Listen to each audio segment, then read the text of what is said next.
లోని ప్రధాన అంశాలు చూసే ముందు హెడ్లైన్స్ చూద్దాం. రేపు ఢిల్లీకి సీఎం రేవంత్ రెడ్డి. వరద నష్టంపై కేంద్ర ప్రభుత్వానికి మరోసారి నివేదిక ఇవ్వనున్న సీఎం. హర్యానా అసెంబ్లీ ఎన్నికల పోలింగ్ ప్రారంభం. మొత్తం 90 స్థానాలకు ఒకే విడతలో పోలింగ్. నాగార్జునపై మాదాపూర్ పోలీస్ స్టేషన్లో కంప్లైంట్. తొమ్మిడికుంట చెరువు కబ్జా చేసి ఎన్కన్వెన్షన్ నిర్వహించారని ఫిర్యాదు. నటుడు రాజేంద్ర ప్రసాద్ ఇంట్లో తీవ్ర విషాదం. గుండెపోటుతో రాజేంద్ర ప్రసాద్ కూతురు గాయత్రి మృతి.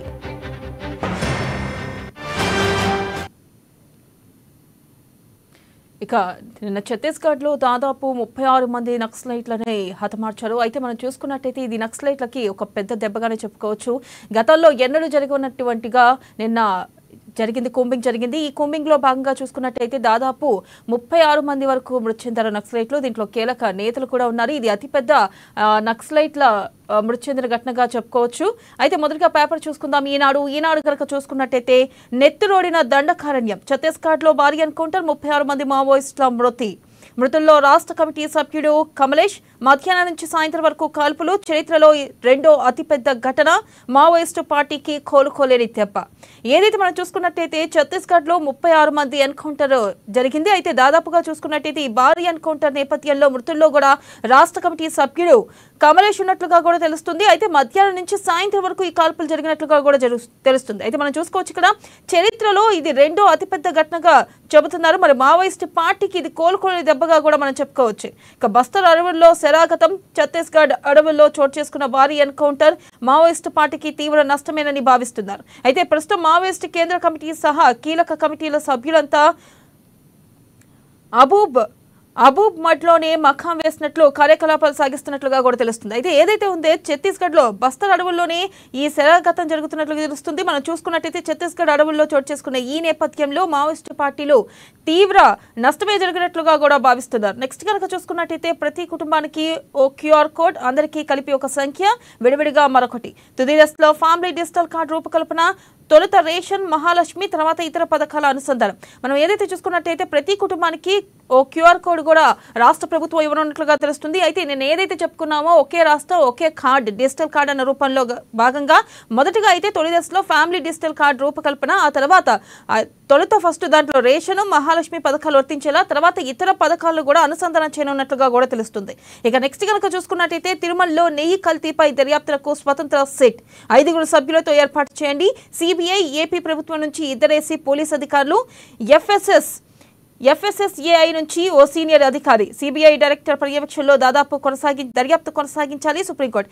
ఏదైతే తిరుమల లడ్డు అంశంపై ఇక నిన్న స్వతంత్ర సంస్థకు 5 సభ్యులతో కూడినట్టు ఏర్పాటు చేయమంటూ కూడా ఇటు చెప్పడం జరిగింది. మనం చూసుకోవచ్చు CBI, ఏపీ ప్రభుత్వం నుంచి 2 పోలీస్ అధికారులను నియమించాలని. అలాగే సుప్రీంకోర్టు ఏం చెప్తుందంటే FSAI నుంచి కూడా ఓ సీనియర్ అధికారిని కూడా నియమించాలంటూ కూడా ఇటు సుప్రీంకోర్టు వ్యాఖ్యానించడం జరిగింది. ఇక పాత బండిని తుక్కు చేస్తే కొత్త వాహనానికి రాయితీ. నేడో రూప రాష్ట్ర ప్రభుత్వ ఉత్తర్వులు. ద్విచక్ర వాహనాలకు 1000 నుంచి 7,000 రూపాయలు, కార్లకు 15,000 రూపాయల నుంచి 50,000 రూపాయలు, గ్రీన్ ట్యాక్స్ జరిమానాల నుంచి మినహాయింపు.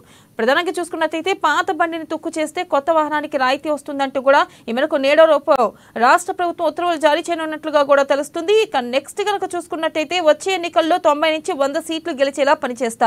మహేష్ కుమార్ గౌడ్. సొంత జిల్లా నిజామాబాద్ లో PCC అధ్యక్షుడికి ఘన సన్మానం. ఏదైతే PCC అధ్యక్షుడిగా బాధ్యతలు చేపట్టిన తర్వాత మొదటిసారి నిన్న నిజామాబాద్ జిల్లాకి వెళ్లారు, తన సొంత జిల్లాకి మహేష్ కుమార్ గౌడ్. ఈ నేపథ్యంలో వచ్చే ఎన్నికల్లో కూడా 90 నుంచి 100 సీట్లు గెలిచేలా పనిచేస్తా అంటూ కూడా నిన్న మహేష్ కుమార్ గౌడ్ చెప్పడం జరిగింది. అలాగే ఇంకోసారి కూడా ఖచ్చితంగా కాంగ్రెసే వస్తుంది అంటూ కూడా ఈ మేరకు ఆయన వ్యాఖ్యానించడం జరిగింది. నెక్స్ట్ ఆంధ్రజ్యోతి చూసుకుందాం. ఆంధ్రజ్యోతి కనుక చూసుకున్నట్టయితే కాల్పుల్లో దద్దరిల్లిన అబూబ్ మడ్. నక్సల్ స్మృతి. ఛత్తీస్గఢ్ లో అతి భారీ ఎన్కౌంటర్. 30 మందికి పైగా మృతి. ప్రధానంగా చూసుకున్నట్టయితే AK-47 SLR తుపాకుల స్వాధీనం. నెందూర్ తులతులి అడవుల్లో మావోయిస్టు సమావేశమైనట్లుగా ఇంటెలిజెన్స్ సమాచారం. ఇక రంగంలోకి DRG, STF, ITBP, BSF, 1200 మందితో ఆపరేషన్, ఎదురుపడిన నక్సల్స్, ఇరు వర్గాల మధ్య భారీ కాల్పులు, 28 మంది నక్సల్స్ మృతదేహాలు లభ్యం, ఇంకా కొనసాగుతున్న కూంబింగ్, మృతుల్లో గ్రామస్తులు ఉన్నారన్న అనుమానాలు.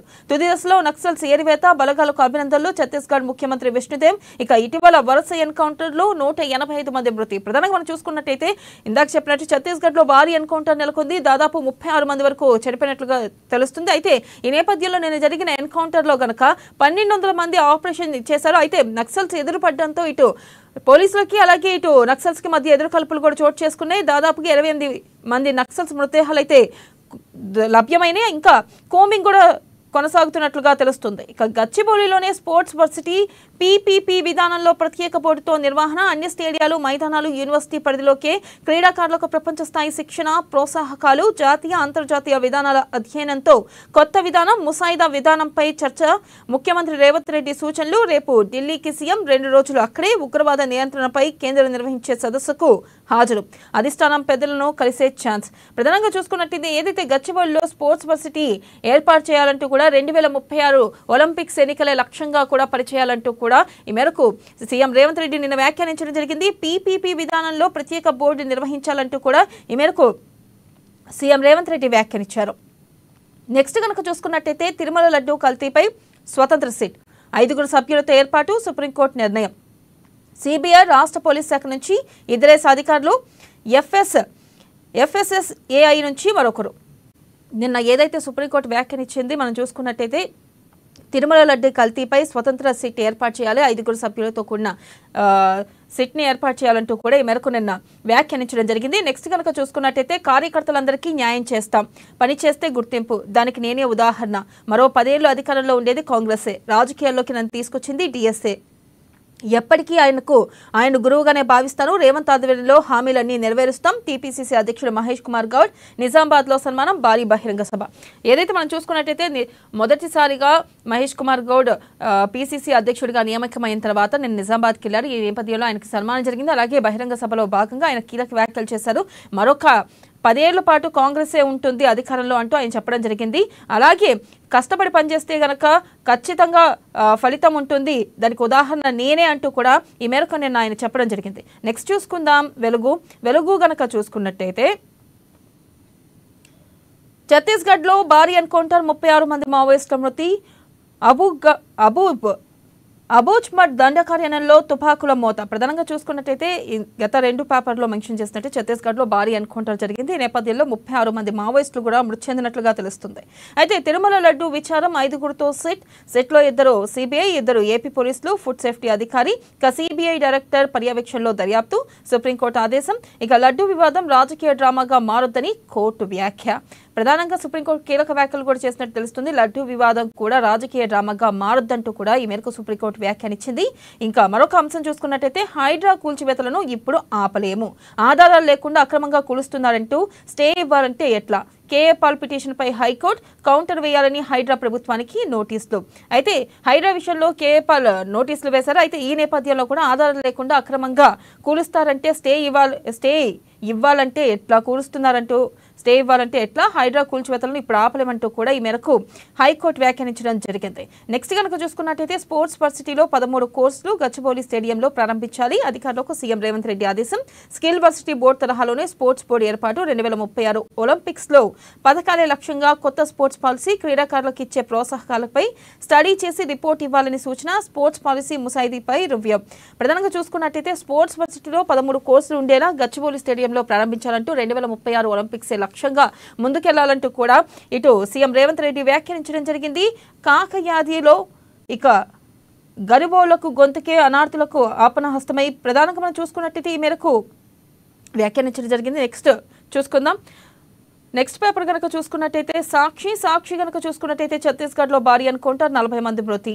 ఇక సిబిఐ సెట్, కోట్ల మంది శ్రీవారి భక్తుల మనోభావాలను దృష్టిలో పెట్టుకునే స్వతంత్ర సిట్, తద్వారా దర్యాప్తుపై విశ్వసనీయత పెరుగుతుందన్న అత్యున్నత న్యాయస్థానం. తప్పు చేసిన బాబు క్షమాపణలు చెప్పాలి, మాజీ CM YS Jaganmohan Reddy demand. ఇక దీనిపై పూర్తి విశ్లేషణ మనకు అందించడానికి మనతో పాటు సిద్ధంగా ఉన్నారు ప్రముఖ రాజకీయ సీనియర్ విశ్లేషకులు కృష్ణమూర్తి గారు. వారితో మాట్లాడేద్దాం. కృష్ణమూర్తి గారు నమస్తే అండి. నిన్న ఛత్తీస్గఢ్ లో భారీ ఎన్కౌంటర్ జరిగింది. ఇది అతిపెద్ద ఎన్కౌంటర్ గా కూడా అభివర్ణిస్తున్నారు. దాదాపు 36 మంది చనిపోయారు. మరి ఈ నేపథ్యంలో చూసుకున్నట్లయితే నక్సలైట్లకి ఇది కోలుకోలేని దెబ్బ అనుకోవచ్చు అంటారా? దేశవ్యాప్తంగా నక్సల్స్ ఉద్యమం కొంత బలహీనపడుతుంది. ఒకప్పుడు మావోయిస్టులే చాలా నష్టాలు పాలించారు. మావోయిస్టులు ఎట్లా అట్లా ప్రభుత్వం లేదు, కానీ క్రమక్రమంగా మావోయిస్టుల ఏడువేతను కేంద్ర ప్రభుత్వం తీసుకోవడం, ఒక ప్రత్యేక వ్యూహాత్మకంగా వెళ్ళడం, భద్రతా కేవలం కొంత భద్రతా బలగాలను కొంతమంది నక్సల్స్ ఏడువేల కోసమే వినియోగించుకోవడం నిర్మించారు. దీంతో కొంత నక్సల్స్ ఉద్యోగం మీద నక్సల్స్ మీద తీవ్ర ప్రభావం చూపుతుంది. ఛత్తీస్గఢ్ లో కొంతకాలంగా మానవ జరిగింది. ఏడాది క్రితం ఎప్పుడైతే బీజేపీ ప్రభుత్వం వచ్చింది ఛత్తీస్గఢ్ లో, అప్పటి వరకు అక్కడ మారణహోమం జరిగింది. మారణహోమం ఈ మధ్య కాలంలో కొంత మావోయిస్ట ప్రభావం తగ్గి భద్రతా బలగాల యొక్క ఏడువేద కార్యక్రమంలో ఎన్కౌంటర్ పాల్గొనగలుగుతా ఉన్నాయి. అందులో భాగంగానే నిన్న పండుగ జరిగినటువంటి ఈ ఎన్కౌంటర్ లో 36 మంది అన్నప్పటికీ 45 మంది దాకా చనిపోయారని చెప్పేసి ఉన్నది. ఇంకా పూర్తి సమాచారం కూడా ఛత్తీస్గఢ్ బీజేపీ కూడా సరిగ్గా చెప్పలేకపోతున్నారు. అంటే ఇంకా భూమి కొనసాగుతుంది, సర్చింగ్ ఉంది అని చెప్పేసి చెప్తా ఉన్నారు. ఈ ఏదైనా మావోయిస్టులు ఇప్పటికైనా ఉద్యమాన్ని వదిలి జనజీవన సేవంతో కలిసి పేద ప్రజలకు ఇబ్బందులు ఉండొచ్చు, పాలకులు పేద ప్రజలు విస్మరించవచ్చు, ప్రజలకు కావాల్సినటువంటి వసతులు వాళ్ళు ఏర్పాటు చేయలేకపోవచ్చు. కానీ ఇది ప్రత్యామ్నాయంగా ప్రభుత్వాన్ని మేము నడిపిస్తాము, యుద్ధం ప్రకటిస్తాము అనేది ఈ రోజుల్లో అది సరైనది కాదు. ఒకప్పుడు ఉద్యోగం వేరు, ఇప్పటి ఉద్యోగం వేరు. ఒకప్పటి పరిస్థితి వేరు, ఇప్పుడు పరిస్థితి వేరు. సాంకేతిక పరిజ్ఞానం పెరిగింది.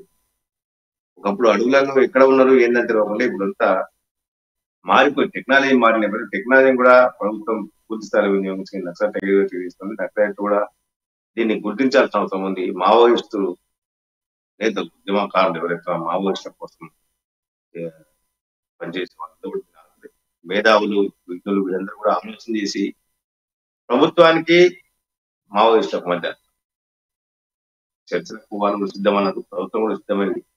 కొంత ఈ మావోయిస్టు ఉద్యమాన్ని ఆపేసి ప్రశాంత వాతావరణం, గిరిజన ఊడేలు తాండాలు ప్రశాంత వాతావరణం నిన్న జరిగినటువంటి ఎన్కౌంటర్ లో గ్రామస్తులు చనిపోయారని చెప్పి సమాచారం వస్తా ఉంది. ఉద్యోగంలో పాల్గొన్న మావోయిస్టు కాకుండా గ్రామస్తులు చనిపోయారంటారు. ఒకవేళ ఇదే ప్రజలు అనవసరంగా ప్రాణాలు కోల్పోయారు అనేది కొంత బాధాకరమైన విషయం. ఈ ఘటనలో కీలక నేతలు కూడా ఉన్నట్లుగా తెలుస్తుంది. కీలక నేతలు కూడా వారిపై ఒక్కొక్కరిపై కూడా 8 లక్షల రూపాయల వరకు ఎక్స్గ్రేషియా కూడా, అంటే 8 లక్షల రూపాయల వరకు రివార్డు కూడా ఉన్నట్లుగా తెలుస్తుంది. అయితే ఈ నేపథ్యంలో మరొక అంశం ఏంటంటే ఇక్కడ ఇది మావోయిస్టులకు చరిత్రలోనే ఇది రెండో అతిపెద్ద ఘటన అంటున్నారు. దీనిపై మీరేమంటారు? ఇట్లాంటి జరిగినాయి చాలా మొన్న రీసెంట్, అంటే ఈ మధ్య కాలంలోనే ఛత్తీస్గఢ్ లో ఈ ఏరియాలో అమూల్గఢ్ సుమారుగా 185 మంది చనిపోయారని చెప్పేసి సమాచారం వస్తా ఉంది. అంటే ఒక ఏడాది కాలంలో సుమారుగా 200 మంది అనేది చాలా దారుణమైన అంశం. భద్రతా బలగాలు ఏ రకంగా ఉత్పాదన అవుతున్నాయి, ఏ రకంగా గాలించిన జీవనాన్ని ఉదాహరణ. ఇటు భద్రతలకు వైపు కూడా కొంత నష్టం జరిగింది, కానీ కోలుకోని నష్టం మావోయిస్టు ఉద్యమం జరుగుతూ ఉంది. ఎంతో మంది అమాయక అంటే మావోయిస్టు ఉద్యమం పట్ల ఆకర్షితులు, ఏదో మేము సాధిస్తాం, ఏదో మేము పోరాటం చేస్తాం, ఏదో మేము ప్రభుత్వం పైన యుద్ధం చేస్తామని కొంతమంది వచ్చినామంటారు. వాళ్ళకు కొంత ఇబ్బందికరంగా ఉంది. ఆయా కుటుంబాలకు కూడా కొంత బాధాకరమైన విషయం. వాళ్ళు కూడా కోరుకోలేని విధంగా దెబ్బతినే అవకాశం ఉంటుంది. కాబట్టి దీని విషయం ఇటు ప్రభుత్వము అటు మావోయిస్టు ఇద్దరు కూడా ఆలోచన చేసి దీన్ని ఇప్పటికీ ఇక జరిగింది నష్టం, ఇటువైపు జరిగిందా అటువైపు జరిగిందా నష్టమే జరిగింది. కోలుకోలేని నష్టం, ఎవరు జరిగినా కోలుకోలేని నష్టం. ఒక కుటుంబం, ఒక వ్యక్తి పోతే ఆ కుటుంబం మొత్తం ఇబ్బందులు పడే అవకాశం. కాబట్టి ఇటు మావోయిస్టు అటు భద్రతా బలగాలు ఇద్దరు కూడా ఆలోచన చేసి, అంటే ప్రభుత్వాలు ఆలోచన చేసి మీరు చర్చ జరిపి శాంతియుత పరిష్కారం కోసం ప్రయత్నం చేస్తే బాగుంటుంది. మావోయిస్టు ఏం కోరుకున్నారు, ప్రభుత్వాలు ఏమంటున్నాయి, దీని విషయంలో స్పష్టత వస్తే అంటే ఆల్రెడీ ఉంది మావోయిస్టు కోరుకునేది ఏంది సమాజ స్థాపన అంటారు. అది సాధ్యమయ్యే పని అంటే మేము సాధిస్తామంటారు. ఎవరి వాదన వాళ్ళకుంటారు. కానీ ఆ వాదన మేధావులను ఎప్పటికైనా ముందుకు వచ్చి ఆ విషయంలో అంటే ఈ మారణ హోమానికి దారుణ కాండకు పుస్తకాలు పెట్టి గిరిజన ప్రాంతాల్లో ఉండేటువంటి అటవీ ప్రాంతాల్లో ఉండేటువంటి అటవీ సంపదల పైన ఆధారపడి బతికే వాళ్ళకు ప్రశాంత వాతావరణం కల్పించేందుకు ఇటు ప్రభుత్వము అటు మావోయిస్టు ఇటు కూడా ప్రయత్నం చేస్తే బాగుంటుంది. ఏదేమైనా నిన్న సంఘటన మీరందరికీ ఇది మావోయిస్టు చరిత్ర రెండోది కావచ్చు. గతంలో 59 మంది 60 మంది చనిపోయారు. ఇట్లాంటి ఘటన జరగడం అనేది చాలా అందులో 1-2 ఎన్కౌంటర్ జరుగుతుంటాయి. 1-2 3 నలుగురు 6 10 మంది చనిపోయారు, 2 మంది చనిపోయిన సంఘటనలు ఉంటాయి. కానీ ఈ రకంగా 40 మంది 36 మంది 40 మంది 45 మంది చనిపోయిన సంఘటనలు అత్యంత అరుదు. అంటే మావోయిస్టులు సమావేశమయ్యారు, కీలక సమావేశమయ్యారు, కీలక నేతలు వస్తున్నారు అని వచ్చినటువంటి ప్రభుత్వానికి వచ్చినటువంటి సమాచారం ఆధారంగా పక్కా వ్యూహంతో భద్రతా బలగాలు ఆ మావోయిస్టులు చుట్టుముట్టము, ఎదురుకాల్పులు జరిగాయని చెప్తా ఉన్నారు. చుట్టుముట్టము ఎదురుకాలు జరిగాయి, ఆత్మరక్షణ కోసం భద్రతా బలగాలు జరిపాయని చెప్పేసి పోలీసులు చెప్తా ఉన్నారు. ఇది ఎంతవరకు వాస్తవం ఏంటి అనేది క్రమక్రమంగా వస్తుంది. ఇప్పుడు దీని గురించి ఇటు నుంచి అటు నుంచి అని చెప్పారు. మొత్తం మీద జరిగింది ప్రాణనష్టమే జరిగింది, అది వాస్తవం. అలాగే మరొక అంశం చూసుకున్నట్టయితే ఇటు స్కిల్ యూనివర్సిటీ తరహాలోనే అలాగే స్పోర్ట్స్ యూనివర్సిటీని గచ్చిబౌలి స్టేడియంలో ఏర్పాటు చేయాలంటూ కూడా నిన్న సీఎం రేవంత్ రెడ్డి వ్యాఖ్యానించారు. అయితే ఇక్కడ మరొక అంశం ఏంటంటే గనక 2036 ఒలింపిక్సే లక్ష్యంగా ముందుకెళ్లాలి అంటూ కూడా వ్యాఖ్యానించారు. ఈ నేపథ్యంలో ఎంతో మంది స్పోర్ట్స్ విషయంలో పేద పిల్లలు కూడా ఉన్నారు. ఈ నేపథ్యంలో వాళ్ళకు కూడా కొంతమేర లబ్ధి చేకూరే అవకాశం ఉందంటారా? మొన్న జరిగిన ఒలింపిక్స్ కానీ అంతకు ముందు జరిగిన ఒలింపిక్స్ కానీ ఒలింపిక్ జరిగిన సేపు మనం మన దేశానికి ఏమొస్తాయి పథకాలు రాలేదు. ఈ దేశం ముందుంది, ఆ దేశం ముందు, జపాన్ ముందుంది, చైనా ఉంది, కొరియా ఉంది, ఇట్లా మనం చెప్తా ఉంటాం. కానీ ఆ పథకాల సాధన కోసం ఆయా దేశాలు ఏ రకమైనటువంటి కృషి చేస్తా ఉన్నాయి, అక్కడ ఉన్నటువంటి క్రీడాకారులను ఏ రకంగా ప్రోత్సహిస్తున్నాయి అన్న విషయాన్ని మనము విస్మరించాం. ఇంతకాలం ప్రభుత్వాన్ని కూడా విస్మరించాం. ఇప్పుడు తాజాగా ఇటు కేంద్ర ప్రభుత్వం కానీ అటు రాష్ట్ర ప్రభుత్వం కానీ ఈ రెండు ప్రభుత్వాలు కూడా 2036లో జరిగేటువంటి ఒలింపిక్స్ కు ఏర్పాటు అవుతా ఉన్నాయి. ఆ ఒలింపిక్స్ కు తెలంగాణలో భాగస్వామ్యం చేస్తామని చెప్పేసి రేవంత్ రెడ్డి గారు కూడా కేంద్ర ప్రభుత్వానికి కోరారు. లేక మాకు కూడా అవకాశం ఏంటి, మేము కూడా కొన్ని క్రీడలు నిర్వహిస్తాము ఒలింపిక్స్ తో భాగంగా. అయితే మన దేశంలో క్రీడలు కాబట్టి మనం కూడా పథకాలు రికార్డు స్థాయిలో సాధించాలి అని చెప్పేసి కొంత ఉంటుంది. అదేవిధంగా క్రీడను ప్రోత్సహించడం ద్వారా యువతలో నైపుణ్యం వాళ్ళలో ఉన్నటువంటి యువశక్తిని వెలికి తీసే అవకాశం ఉంటాయి. క్రీడా స్ఫూర్తి ద్వారా సమాజానికి మంచి సందేశాన్ని ఇచ్చేందుకు అవకాశం. కాబట్టి వీటన్నింటినీ దృష్టిలో పెట్టుకున్నటువంటి రాష్ట్ర ప్రభుత్వం గచ్చిబౌలిలో గతంలో భారీ స్టేడియం నిర్మించారు. కానీ ఆ స్టేడియం కొన్ని దురదృష్టవశాత్తు అంటే ఆ స్టేడియం అనుకున్నటువంటి లక్ష్యాన్ని చేరుకోలేకపోతుంది. క్రీడల కోసం నిర్మించినటువంటి స్టేడియం అది ఒక్కొక్కసారి కరోనా సమయంలో అది హాస్పిటల్గా మారింది, టిమ్స్ గా మారిపోయింది. అంతకన్నా ముందు కొన్ని రాజకీయ పార్టీలకు రాజకీయ సమావేశాన్ని వేసుకునే ఏర్పాటు వస్తుంది. ఈ రకంగా అక్కడ కొంత అంటే క్రీడల కోసం మాత్రమే ఉండాలి, అట్లా ఉండట్లేదు. ఇప్పటికే ఎల్బీ స్టేడియం పూర్తి స్థాయిలో రాజకీయ సమావేశాలకు, ప్రభుత్వ సమావేశాలకు, భారీ బహిరంగ సభలకు వీటికి సంబంధించినటువంటి వాటికి వేదికగా మారింది. ఒకప్పుడు క్రికెట్ కోసం నిర్మించిన స్టేడియం అంటే స్టేడియాలను కూడా అభివృద్ధి చేయాల్సిన అవసరం. చాలా స్టేడియం, హాకీ స్టేడియం ఉంది, మన స్టేడియం ఉప్పల్లో క్రికెట్ స్టేడియం ఉంది, ఎల్బీ స్టేడియం ఉంది. దాంట్లో వీటికి చిన్న చిన్న క్రీడలు చేసిన ఫుట్బాల్, వాలీబాల్ అటు చేసుకునే అవకాశం. అంటే ఇప్పుడు క్రికెట్ కంటే క్రికెట్ పెద్ద స్టేడియం కావాలి కాబట్టి అది ఇప్పుడు పనికిరాదని చెప్పేసి ఉప్పల్ స్టేడియం నిర్మించుతారు. ఉప్పల్ స్టేడియంలో క్రికెట్ మ్యాచ్లు చేస్తా ఉంటారు. కనీసం దీన్ని వాలీబాల్, హ్యాండ్బాల్ వీటికి సంబంధించినటువంటి దీంట్లో ఫుట్బాల్ సంబంధించి చేయొచ్చు. అయితే ఈ ఏర్పాట్లను చేయాల్సిన అవసరం. అదేవిధంగా గచ్చిబౌలి స్టేడియంలో క్రీడాకారులను ప్రోత్సహించారు. మనకు స్పోర్ట్స్ అథారిటీ స్పోర్ట్స్ స్కూల్ ఉంది శామిల్పేట ఏరియాలో. ఇక్కడ కూడా ఒక స్పోర్ట్స్ స్కూల్ ఏర్పాటు చేసి క్రీడలను ప్రోత్సహించి క్రీడాకారులను తీర్చిది. అంటే యువతలో ఉన్న ఆసక్తి, క్రీడల పట్ల యువతలో ఉన్న ఆసక్తిని వెలికి తీసి వారిని ఆయా రంగాల్లో తీర్చిదిద్దేందుకు కొంత ప్రయత్నం చేస్తే బాగుంటుంది. ఇట్లా అంటే ప్రోత్సహించడం ద్వారా ఒలింపిక్స్ లాంటి అంతర్జాతీయ క్రీడల పోటీలో కూడా మన దేశం, మన రాష్ట్రం, మన ప్రాంతం యొక్క కీర్తి ప్రతిష్టలు తెలియజేసేందుకు అవకాశం ఉంటాయి. ఈ కోణంలోనే రాష్ట్ర ప్రభుత్వం కొంత ముందుకెళ్ళినట్టుగా అనిపిస్తుంది. క్రీడల కోసం ప్రత్యేక బడ్జెట్ కేటాయించడంతో పాటు స్టేడియాలన్నింటినీ ఒకే గొడుగు తీసుకొచ్చి స్కిల్ యూనివర్సిటీల మాదిరిగా స్పోర్ట్స్ పాలసీ తీసుకురావడం, ఈ రకంగా చేయడం అనేది స్పోర్ట్స్ పాలసీని తీసుకొస్తే దాన్ని పక్కాగా అమలు చేసేందుకు కొంత యంత్రాంగాన్ని కూడా ఏర్పాటు చేస్తాం.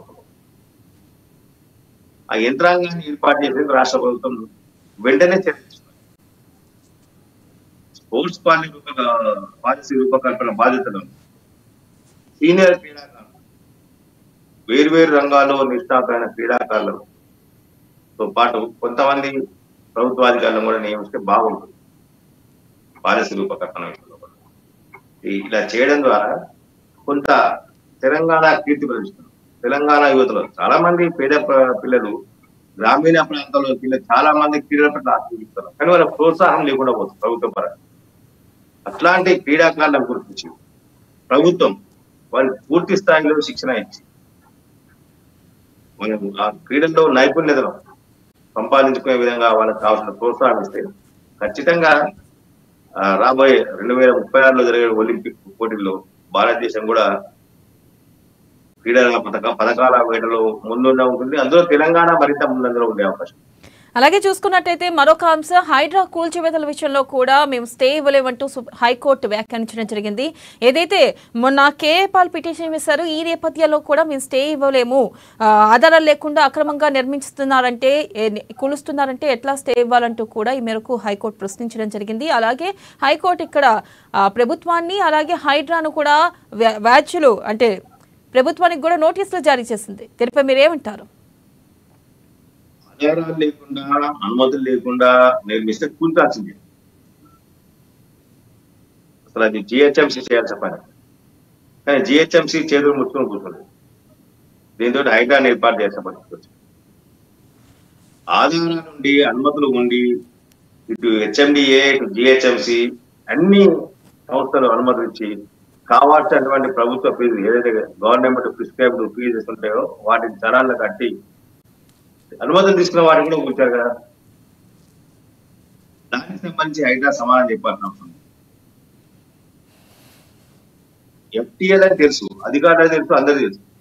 కానీ ఎఫ్టీఎల్ లో ఇళ్ల నిర్మాణాలకు దరఖాస్తు చేసినప్పుడు జిహెచ్ఎంసీ అనుమతులు ఎట్లా ఇచ్చింది, హెచ్ఎండిఏ లేఅవుట్ ఎట్లా మంజూరు చేసింది? ఇది కాదు క్వశ్చన్. ఫస్ట్ ఏంటంటే ఎవరైనా సరే, ఇప్పుడు బాధితులు ఎవరైనా సరే హైడ్రా కూల్చివేత అన్నింటినీ తప్పుపట్టట్లేదు. హైడ్రా చాలా కూల్చివేస్తుంది, కానీ అన్నింటినీ తప్పుపట్టట్లేదు. కొన్నింటిని మాత్రమే తప్పుపడుతుంది, కొన్నింటిని విమర్శలు వస్తూ ఉన్నాయి. అనుమతులు లేకుండా అక్రమంగా నిర్మించిన వాటిని కూల్చడం ద్వారా అసలు ఎవరికి అభ్యంతరాలు లేవు. కూల్చివేతలకు జరిగిన బాధితులు కూడా వాడు మాట్లాడలేదు, నోరు మెదపట్లేదు. మొన్న ఇక్కడ చూసాం మనం, చెరువులో ఇల్లు కట్టుకున్నాం, 3 అంతస్తుల ఇల్లు, నడిసిలో 3 అంతస్తులు ఇల్లు కట్టుకున్నాం. ఆ చెరువులో వానికి గట్టు మీద నుంచి ఇంట్లో వరకు ఆయన ర్యాంప్ వేస్తున్నాడు. నన్ను ఎవరు మాట్లాడలేదు, ఎందుకంటే అక్రమంగా తెలుసు, స్పష్టంగా కనిపిస్తుంది. మన ఇల్లు కట్టినప్పుడు అక్కడ లోకల్ గా ఉన్నటువంటి లోకల్ బాడీసా లేదంటే జిహెచ్ఎంసీయా మున్సిపాలిటీలా మన అధికారులు ఏం చేశారు? ఇల్లు కడుతున్నారు, పూర్తిగా నడిచెరువులో ఇల్లు కడుతున్నారు, ఇదేం అన్యాయం అని చెప్పేసి వాళ్ళు ఆపాలి కదా. వాళ్ళు చూద్దాం చూస్తూ కూర్చున్నారు. ఏ పాటు వెళ్ళింది కూడా నిర్మాణాలు అక్రమాలు కూలుస్తా ఉన్నారు, వాటిని ఆపండి. అక్రమాన్ని తేల్చడానికి ఈ హైడ్రా సంబంధించినటువంటి విషయంలో హైడ్రా కొంత దుందుడుకుగా వివరించింది. ఈ మధ్య ఒక 3 రోజుల నుంచి కొంత తగ్గినట్టుంది. ఎందుకంటే హైకోర్టు ప్రభుత్వం నుంచి ఒత్తిళ్లు, హైకోర్టు చివాట్లు ఇవన్నీ తర్వాత కొంత హైడ్రా తగ్గింది. కానీ చాలా వరకు మనం చూసాం అనేక చోట్ల చిన్నపిల్లలు మా పుస్తకాలను తీసుకుంటామంటే కూడా గంట సమయం ఇవ్వకుండా కూడా వాళ్ళు బుల్డోజర్ పెట్టి తొక్కించారు ఇళ్ళని. ఇది చాలా దారుణం. ఇట్లాంటి వాటి విషయంలో బాధితులకు నష్టపరిహారం చెల్లించేందుకు కొంత హైకోర్టు కూడా ముందుకు రావాల్సిన అవసరం ఉంది. హైకోర్టు కూడా కొంత చొరవ చూపాల్సిన అవసరం ఉంది. హైకోర్టు విధులు మనం ప్రశ్నించేందుకు వీల్లేదు, కానీ బాధితుల పక్షాన కొంత ఆలోచన చేస్తే బాగుంటుంది. అన్యాయంగా వాళ్ళు లక్షల రూపాయలను పెట్టి కొన్న ఇళ్లను అయితే అన్యాయంగా కూర్చేది. నష్టపరిహారం ఇప్పించి గురించి ఎవరు మాట్లాడకపోతారు. బిల్డర్ల నుంచి అధికారులు అనుమతించిన అధికారుల నుంచి నష్టపరిహారం ఇప్పించి వాళ్ళని పూర్తి చేస్తే వాళ్ళు కూడా చాలా సంతోషపడేవారు, హర్షించేవారు. హైడ్రా యొక్క చర్యల ద్వారా ప్రభుత్వం పైన కూడా అపప్రదం ప్రభుత్వానికి కూడా అప్రదం ఉంటుంది. అలాగే మనం చూసుకున్నట్టయితే ఇబ్బంది పడబడింది. అంటే పేద ప్రజలను రాసి రంపాన పెట్టింది ప్రభుత్వము. పేద ప్రజలను ఇబ్బందికరంగా గురి చేస్తా ఉంది, వాళ్ళ ఇళ్లను అన్యాయంగా గురి చేస్తా ఉన్నారు అని చెప్పేసి కొంత ప్రచారం జరిగింది. ప్రభుత్వం అపప్రదం పుట్టగట. అలాగే మనం చూసుకున్నట్టయితే ఇటు లడ్డు వివాదం కూడా రోజు రోజుకి ముదురుతూ వచ్చింది. ఈ నేపథ్యంలో నిన్న సుప్రీంకోర్టు వ్యాఖ్యానించడం జరిగింది. ఏదైతే ఉన్న సీట్ ని తొలగించి స్వతంత్ర సీట్ ఏర్పాటు చేయాలని, దాంట్లో మనం చూసుకున్నట్టయితే 2 పోలీసు అధికారులు, 2 సిబిఐ, 1 ఫుడ్ సేఫ్టీ అధికారులు ఉండాలి. అలాగే దీన్ని రాజకీయ కోణంగా తీసుకెళ్లొద్దు అంటూ కూడా సుప్రీంకోర్టు వ్యాఖ్యానించింది. మరో పక్కన ఇటు జగన్ చూసుకున్నట్టయితే సీఎం చంద్రబాబు ఖచ్చితంగా క్షమాపణలు చెప్పాలి అంటూ కూడా ఆయన వ్యాఖ్యానించడం జరిగింది. ఈ వ్యాఖ్యలను ఏ విధంగా చూడొచ్చు అంటారు? ఎవరికి క్షమాపణ చెప్పాలి, ఎందుకు క్షమాపణ చెప్పాలి మళ్ళీ రాజకీయ కోణంలో చూడకూడదు. సుప్రీంకోర్టు ఆదేశించిన గంటల వ్యవధిలోనే మళ్ళీ దానికి రాజకీయాలు తీసుకొచ్చి రాజకీయాలు చేస్తూ రాజకీయం కోసం ఈ లడ్డు వివాదాన్ని వాడుకోవడం అనేది సరైనది కాదు. సుప్రీంకోర్టు తీసుకున్న నిర్ణయాన్ని అందరూ ఆమోదించారు. రాష్ట్ర ప్రభుత్వం ఆమోదించింది, రాష్ట్ర ప్రభుత్వం ఆహ్వానించింది, ప్రతిపక్ష నేత ఆహ్వానించారు, గతంలో టిటిడి బోర్డుకు చైర్మన్ గా పనిచేసిన వాళ్ళు కూడా ఆహ్వానించారు, పిటిషనర్లు కూడా సంతృప్తి వ్యక్తం చేశారు. అంటే సుప్రీంకోర్టు నిర్ణయం ఏమొస్తుంది, విచారణ అంటే సుప్రీంకోర్టు తీసుకున్నటువంటి 5 సభ్యులతో కూడినటువంటి విచారణ కమిటీ ఏర్పాటు చేయాలి, స్వతంత్ర ప్రతిపత్తి ఉంటుంది, సిబిఐ పర్యవేక్షణ జరగాలి విచారణ అనే అంశంతో పాటు విచారణలో తేలే అంశాలు ఏంటనే కూడా ఇప్పుడు చర్చకు మారాయి. అంటే విచారణలో తేలే అంశాలు ఆధారంగా పార్టీల భవిష్యత్తు ఉండే అవకాశం. నిజంగా కల్తీ జరిగిందని విచారణ కమిటీ తెలిస్తే గత ప్రభుత్వం తప్పు చేసిందన్న భావన ప్రజల్లో వచ్చే అవకాశం. కల్తీ జరగలేదు, వాస్తవానికి నాణ్యతలో ఎటువంటి లోపం లేదు అని నివేదిక వస్తే ప్రస్తుత ప్రభుత్వం యొక్క పనితీరు మీద కొంత అనుమానాలు రేకెత్తే అవకాశం ఉంటుంది. రాజకీయ కోణంలో దీన్ని చూడొద్దు అనుకున్నప్పుడు ఖచ్చితంగా రాజకీయ నాయకులు ఈ విషయాన్ని చాలా జాగ్రత్తగా ఉండాల్సిన అవసరం ఉంది. ఇప్పటికైనా లడ్డు వివాదం మీద, ఎందుకంటే సుప్రీంకోర్టు తన నిర్ణయాన్ని వెల్లడించింది, కమిటీ ఏర్పాటుకు మార్గదర్శకాలను రూపొందించింది. కమిటీ రేపు మాపో ఏర్పాటయ్యే అవకాశం ఉంది. సుప్రీంకోర్టు దానికి సంబంధించినటువంటి కమిటీకి ఆమోదం తెలిపి విచారణ మొదలుపెట్టేందుకు అవకాశం ఉంది. కాబట్టి ఇప్పటికైనా లడ్డు అంటే టిటిడి లడ్డు భవిష్యత్ విషయంలో రాజకీయ పార్టీలు మాట్లాడకుండా ఉంటే బాగుంటుంది. ఇది ప్రజల సెంటిమెంట్ కు సంబంధించి, ప్రజల మనోభావాలకు సంబంధించిన అంశం. దాన్ని గుర్తించాల్సిన అవసరం. దాన్ని గుర్తించకుండా ఇంకా మేము రాజకీయ కోణంలోనే చేస్తాం, ఇంకా రాజకీయం కోసమే దీన్ని వాడుకుంటామంటే ఎంతకాల దురదృష్టకరమైన విషయం కోసి. ఇప్పటికైనా లడ్డు పవిత్రత కాపాడేందుకు కేంద్ర ప్రభుత్వం సుప్రీంకోర్టుకు కోరింది. కేంద్ర ప్రభుత్వం పర్యవేక్షణలో జరిగితే బాగుంటుందని చెప్పేసి అభిప్రాయం సుప్రీంకోర్టు వ్యక్తం చేసింది, కేంద్ర ప్రభుత్వం కూడా చెప్పింది పర్యవేక్షణ ఉంటే బాగుంటుంది, పర్యవేక్షణ లేకపోతే కొంత ఇబ్బందికరంగా ఉంటుందేమో, మళ్ళీ ప్రజల్లో మళ్ళీ అనుమానాలు వచ్చే అవకాశం ఉంది కాబట్టి పర్యవేక్షణ ఉండాలని చెప్పేసి కోరింది. కోరినప్పుడు మాత్రమే సుప్రీంకోర్టు 2 సిబిఐ అధికారులను, 2 ఆంధ్రప్రదేశ్ సంబంధించిన రాష్ట్ర పోలీసు అధికారులను, ఒకరు ఫుడ్ సేఫ్టీ అథారిటీ సీనియర్ అధికారులు, ఫుడ్ సేఫ్టీ ఎక్స్పర్ట్లు దాంట్లో కమిటీలో ఉంచండి, మొత్తం నాణ్యతకు సంబంధించి చూడండి అని చెప్పారు. ఈ కమిటీ నాకు తెలిసి ఒక 3-4 రోజులలో ఏర్పాటు అయిపోతుంది. సుప్రీంకోర్టుకు ఇచ్చిన తర్వాత సుప్రీంకోర్టు ఆమోదం తీసుకొని ఆ తర్వాత విచారణ మొదలుపెట్టాము. విచారణ సందర్భంగా విచారణ తర్వాత విచారణలో వచ్చే అంశాలు ఏముండబోతున్నాయి, నిజంగా ఈ కల్తీ జరిగిందా బాగుందా అనే విషయం తెలిసిన తర్వాత మరోసారి మాట్లాడడం బాగుంటుంది. ఇప్పటికైనా పార్టీలు టీటీడీ విషయంలో మనం మొదటి చెప్తా ఉన్నాము, తిరుమల తిరుపతి దేవస్థానం విషయంలో రాజకీయాల తావు లేకుండా జరగాలి. టీటీడీ బోర్డును కూడా రాజకీయాల ప్రమేయం లేకుండా ఏర్పాటు చేయాలి. రైట్. హిందూ ధర్మ పరిరక్షణ కోసం పాటుపడే వాళ్ళను సదసంతులతో కూడినటువంటి పాలక మండలిని ఏర్పాటు చేస్తే తప్ప టీటీడీ ప్రక్షాళన అనేది జరగదు. టీటీడీ ప్రక్షాళన జరగాల్సిన అవసరం ఖచ్చితంగా ఉద్యోగుల ప్రవర్తనలో కానీ మిగతా అంశాల విషయంలో కానీ అక్కడ ఉన్నటువంటి విధానాలు దర్శనం అంటే భక్తుల పట్ల అక్కడ ఉన్నటువంటి సిబ్బంది వివరించే తీరు ఇవన్నీ కూడా ఖచ్చితంగా మార్పు రావాల్సిన అవసరం ఉంది. ప్రతి ఒక్కరూ దర్శనానికి వెళ్ళే ప్రతి ఒక్కరికి తిలకం దిద్ది పంపించే బాగుంది. ఆ వ్యవస్థ ఏర్పాటు చేస్తుంది. అది లేదు, తిలకం దిద్దు అక్కడ తిలకం అందుబాటులో కూడా ఉంచాల్సిన అవసరం ఉంది. ఎవరైనా పెట్టుకున్న తిలకం అందుబాటులో ఉంచాల్సిన అవసరం ఉంది. అదేవిధంగా క్యూ లైన్లలో కూడా భక్తులు అసౌకర్యం కలగకుండా సిబ్బంది కొన్ని చోట్ల దృష్టిగా ప్రవర్తించే అవకాశం వాటిని తీసండి. భక్తులకు కావాల్సినటువంటి అష్ట కష్టాల పోల్చి వస్తున్నారు. వాళ్ళని కూడా తీర్చిదిద్దేందుకు వాళ్ళకి కావాల్సిన సౌకర్యాలను వాళ్ళకి అసౌకర్యం కలగకుండా చూడాల్సిన అవసరం ఉంది. అదేవిధంగా తిరుమలలో వసతుల విషయంలో కూడా పూర్తి స్థాయిలో కమర్షియల్ చేశారు. కమర్షియల్ చేయకుండా నో ప్రాఫిట్ నో లాస్ ఈ విధానంతో వ్యవహరించాల్సిన అవసరం. ఎందుకంటే భక్తులు సమర్పించిన కానుకలు వీటి హుండీ ద్వారా వచ్చే ఆదాయంలో టీటీడీకి భారీ సంపద ఉంది. ఆ సంపద భక్తులదే. టీటీడీ ఏదో వ్యాపారం చేసి సంపాదించింది కాదు. కానీ టీటీడీని వ్యాపార ధోరణితో కాకుండా ధార్మిక ధోరణితో ఆలోచన చేసి ధార్మిక ధోరణితో నిర్వహించే విధంగా ఏర్పాటు చేస్తే తప్ప అక్కడ ఉన్నటువంటి అసౌకర్య పోవు, భక్తులు కూడా అసౌకర్యం గురవుతున్నారు. వీలైన తొందరగా దర్శనం చేసి పంపించే విధంగా ఏర్పాటు చేయాలి. చేయట్లేదు, చేయాల్సిన అవసరం ఉంది. గంటల తరబడి కంపార్ట్మెంట్లలో కూర్చోబెట్టడం, క్యూలైన్లో నిలబెట్టడము, క్యూలైన్లో కనీసం నిలబడేది కూడా కనీసం సౌకర్యాలు లేకుండా వృద్ధులు వీలైతే చాలా ఇబ్బంది పడే అవకాశం ఉంది. అవసరమైతే 1000 లైన్లు 2, 3, 4 లైన్లను ఏర్పాటు చేసి పంపించాల్సిన అవసరం వెంట ఆ రకంగా ఏర్పాటు చేసే అక్కడ ఉండదు. ప్రసాదం విషయంలో, ప్రసాద తయారుల విషయంలో నాణ్యతకు ఏమాత్రం లోటు లేకుండా, నాణ్యత ప్రమాణాలు దిగజారకుండా ఉండేది కూడా ఈ కమిటీ సూచన చేసే అవకాశం ఉంది. కాబట్టి ఇప్పటికైనా రాజకీయాలు వదిలేసి టీటీడీని రాజకీయాలు కాకుండా, మాకు సంబంధం లేదు, రాష్ట్ర ప్రభుత్వం సంబంధం లేదు, రాజకీయాలకు సంబంధం లేదు, అది ధర్మ సంస్థలు సాధు సంతులు వారు నిర్వహించుకుంటారు టీటీడీ అని చెప్పేసి వదిలేయండి.